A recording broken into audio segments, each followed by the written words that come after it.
Sekjen PDI Perjuangan, saya dengan kepala tegak siap menerima konsekuensi apapun bagi Indonesia Raya kita. Karena Indonesia dibangun dengan pengorbanan jiwa dan raga. Kita adalah negeri pejuang. Sehingga saya tidak pernah menyesal. Saya akan terus berjuang dengan api semangat yang menyala-nyala. Semoga ini menjadi momentum bagi Komisi Pemberantasan Korupsi untuk menegakkan hukum tanpa kecuali, termasuk memeriksa keluarga Jokowi. Sekjen PDIP Hasto Kristianto disebut terlibat dalam pusaran kasus Harun Masiku, politisi PDIP yang jadi buron KPK. Usut punya usut, Hasto diduga jadi aktor di balik drama penghilangan barang bukti. Bagaimana ya kronologi penahanan Hasto dan kenapa KPK harus menahannya? Lantas kenapa ada nama Presiden ke-7 RI Joko Widodo dalam pernyataan Hasto? Penetapan Hasto sebagai tersangka tercantum dalam surat perintah penyidikan terkait perintangan penyidikan dan kasus suap pengurusan anggota DPR 2019-2024. Kedua surat ini tertanggal 23 Desember 2024, hanya berselang 3 hari setelah Setio Budianto resmi menjabat Ketua KPK bersama 4 unsur pimpinan KPK periode 2024-2029. Dalam statusnya sebagai tersangka, Hasto juga pernah diperiksa selama 4 jam pada 13 Januari 2025. Sebelumnya, Hasto berulang kali dimintai keterangan terkait kasus suap bekas Komisioner Komisi Pemilihan Umum Wahyu Setiawan oleh Harun Masiku. Salah satunya pada 6 Juni 2024. Saat itu Hasto hadir sebagai saksi. Hingga kini Harun Masiku masih jadi buron KPK. Pelariannya diduga melibatkan Hasto. Bahkan Hasto juga disebut menghilangkan sejumlah bukti dan dianggap merintangi penyidikan KPK terkait kasus penyuapan itu.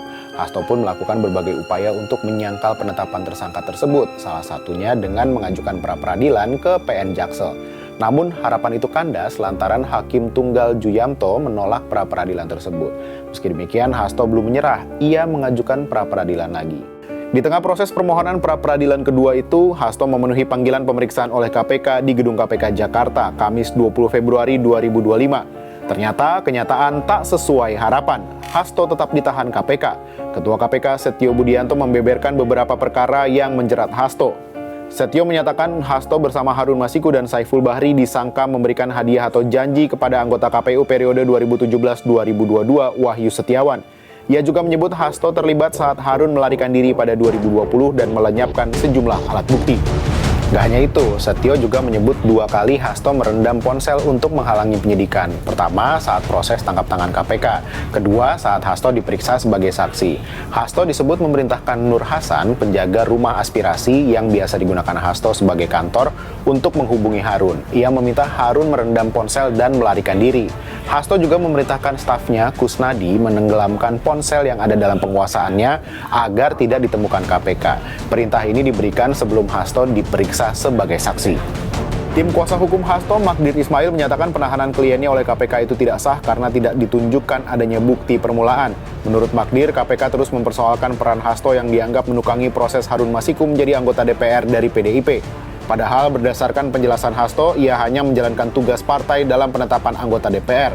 Penahanan Hasto nyatanya berdampak pada kegiatan retret kepala daerah yang baru saja dilantik. Ketua Umum PDIP Megawati Soekarno Putri langsung mengendalikan komando partai dengan menginstruksikan kepada semua kepala daerah dan wakil kepala daerah dari PDIP untuk menunda perjalanan menuju kegiatan retret kepala daerah di Magelang, Jawa Tengah pada 21 hingga 28 Februari 2025.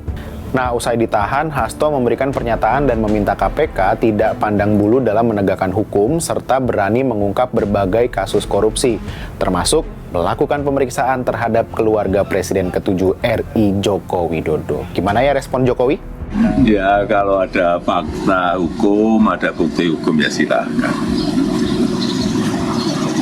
Ini seringkali ya sudah seringan pernyataan seperti itu, masa saya ulang-ulang terus. Ya, kalau ada bukti hukum, ada fakta hukum ya silakan.